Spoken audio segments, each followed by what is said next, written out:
Halo semua, video kali ini gue pengen ngebahas tentang jurnal trading dan update jurnal trading gue di bulan Juli kali ini.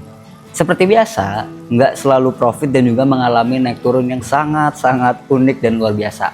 Kita langsung masuk ke layarnya ya. Lihat di sini, di hari pertama bahkan kita sampai profit di angka 2.753 pips. Wow, ini angka yang sangat fantastis sekali. Satu hari langsung mengalami 7 kali profit beruntun. Di sini nggak sama sekali mengalami drawdown.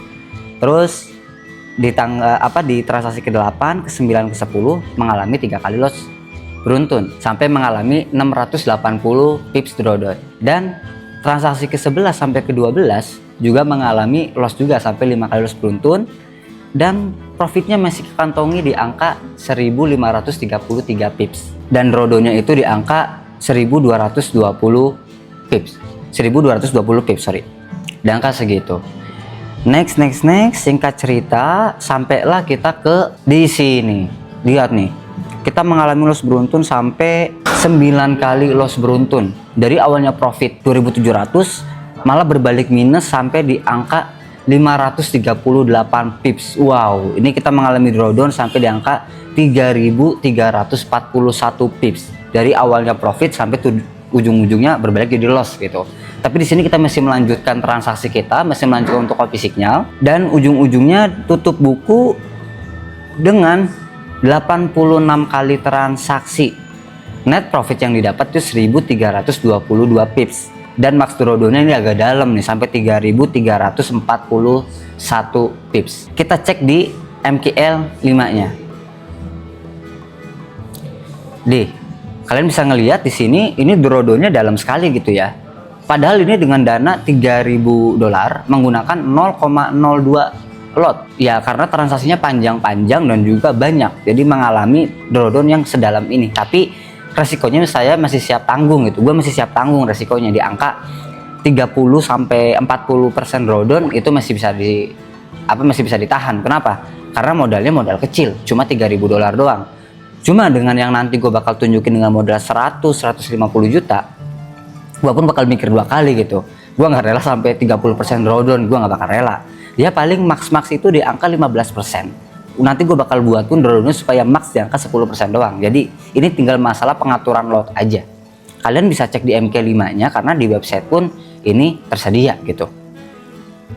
Di sini kalian bisa ngeliat trading history-nya dan nggak selalu mengalami profit kan. Naik turun selalu loss and profit. Selalu warna-warni biru dan merah, ya asal jangan merah semua. Kalau merah semua ya kita nggak dapat untung. Di bulan Mei kita mengalami loss kan sampai 800-an pips dan di bulan Juni kita recover lah. Tapi secara drawdown dari equity ini masih belum recover karena kita udah menyentuh di angka 51%. Tapi sekarang ada di angka 39,8%. Masih kurang di angka berapa ya? Iya 13%-an lah untuk kita bisa recover lagi. Nanti kita ngelihat di bulan Juli hasilnya kayak apa. Biasanya siklusnya begini sih kalau pakai copy signal ya. Jadi di bulan Mei kita mengalami naik turun, Juninya kita recover dan profitnya dikit. Biasanya di bulan Julinya kita lumayan panen.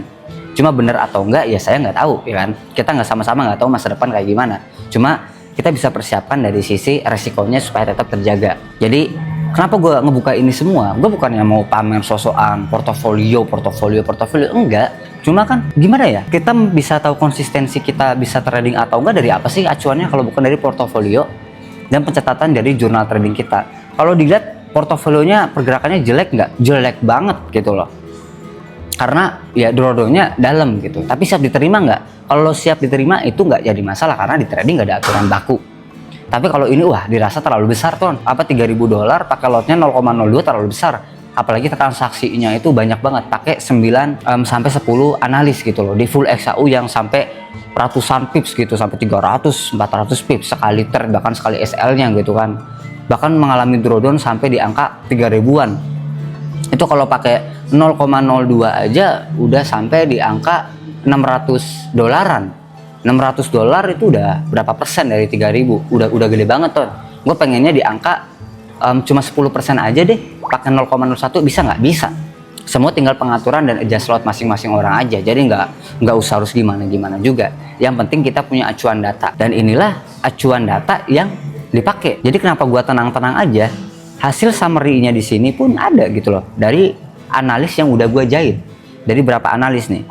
Dari 1, 2, 3, 4, 5, 6, 7, 8, 9 analis. Ini hasilnya, summary-nya. Dengan ngeliat punya acuan data begini, dengan kita tahu drawdown-nya berapa, bahkan gua kasih buffer sampai 30% drawdown.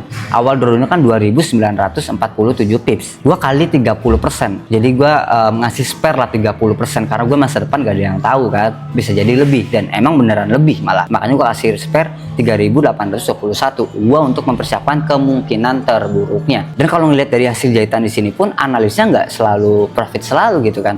Lihat ada bulan-bulan loss, bahkan si NTRS RFX nama agak susah. Dia sampai 2 bulan mengalami loss beruntun. Jadi masalah nggak? Ya nggak jadi masalah juga, asal dia bisa perform dan tutup bukunya pun masih bisa profit gitu loh. Nggak jadi masalah banget.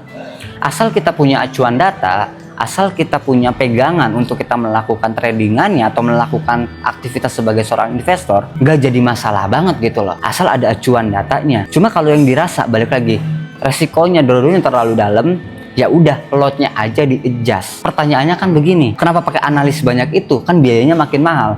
Betul, biayanya makin mahal. Cuma kalau gue cuma pakai 3 analis doang, nggak bisa saling mengcover satu sama lain. Karena kalau misalkan dari 9 analis 3 nggak perform, 6-nya bisa perform. Cuma kalau dari 3 analis doang, 1 nggak perform, 2 yang perform, itu agak repot, masih tipis banget. Jadi makanya kenapa gue pakai 9 analis begini, untuk saling mengisi dan menutup satu sama lain. Tinggal urusannya itu adjust lot. Karena tuh apalagi sih tujuannya buat disertifikasi lah kalau bahasa kerennya di sini. Jadi biar apa? Ya biar resikonya kebagi antara setiap analis.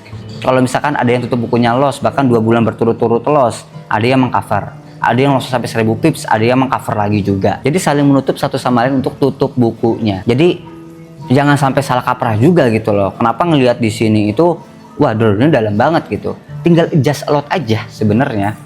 Tinggal resiko yang siap diterima berapa. Banyak kok yang di komunitas tuh bahkan ada modal yang gede ya, sampai 800 jutaan. Itu kan kalau secara 1% margin use itu kan pakai 0,8 lot. Beliau cuma pakai itu 0,3 lot.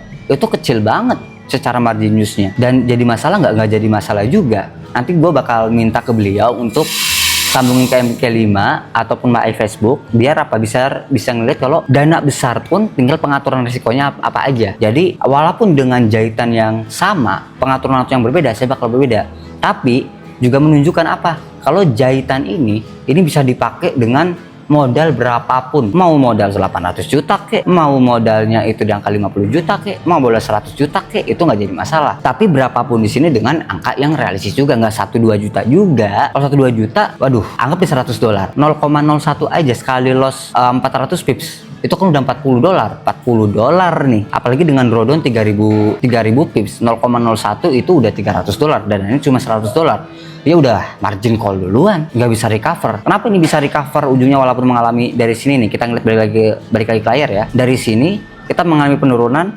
recover, penurunan lagi, dan berusaha untuk recover lagi. Kenapa bisa? Karena modalnya kuat, modalnya ada, adjust lotnya pun bener. Jadi kalau misalkan urusan begini nggak bisa analis teknikal, itu nggak jadi masalah, itu bukan suatu jadi halangan. Banyak yang komen kan, lu ajarin nggak bener lu mas, ajarin nggak bener lu bro, video yang lu bikin aneh-aneh banget, ngajarin orang supaya nggak belajar technical analisis. Inilah Indonesia yang malas belajar, inilah Indonesia yang malas untuk berusaha. Hey, di sini itu dunia finance, kalian pelajari, kalian harus belajar. Malah di finance itu ada dua profesi, ada analis, ada trader. Trader nggak menganalisa market, jadi masalah nggak jadi masalah. Orang ada analis kok. Analis kalau nggak trading jadi masalah, nggak jadi masalah. Orang ada tugasnya cuma menganalisa kok. Jadi problemnya di mana? Problemnya adalah di kalian yang merasa trading mandiri itu adalah harus bisa menganalisa market sendiri. Contohnya begini deh, gue nggak bisa bikin kopi, tapi gue jago jualan kopi sampai ribuan ton setiap bulannya. Dan gue nggak bisa untuk merawat kopinya, gue nggak bisa untuk nanam kopinya, untuk ngurus kopinya. Jadi masalah? Nggak jadi masalah. Yang penting gue bisa jualan kopi, gue trader mandiri juga. Di forex ini gue nggak bisa menganalisa market, tapi gue bisa menghasilkan profit sampai 40% dalam jangka waktu 4 bulan ini. Konsisten lagi. dan masih risiko terukur lagi, bisa recover lagi di saat mengalami drawdown, bukannya margin call. Lalu kalau bilang gue bukan trader mandiri, gue nggak peduli, karena bagi gue ada duit is duit. Itu aja sebenarnya gue pengen sampaikan, kalau trading itu ada loss and profit. Kalau trader dan analis itu adalah dua profesi yang berbeda. Jadi nggak masalah di kalian kalau emang pengen trading menggunakan kopi signal. Yang penting apa? Duitnya berkembang kok.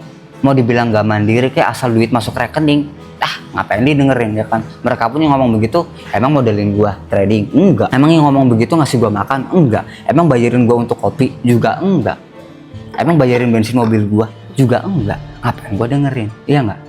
Itu aja yang mau gue sampaikan. Terima kasih. Bye.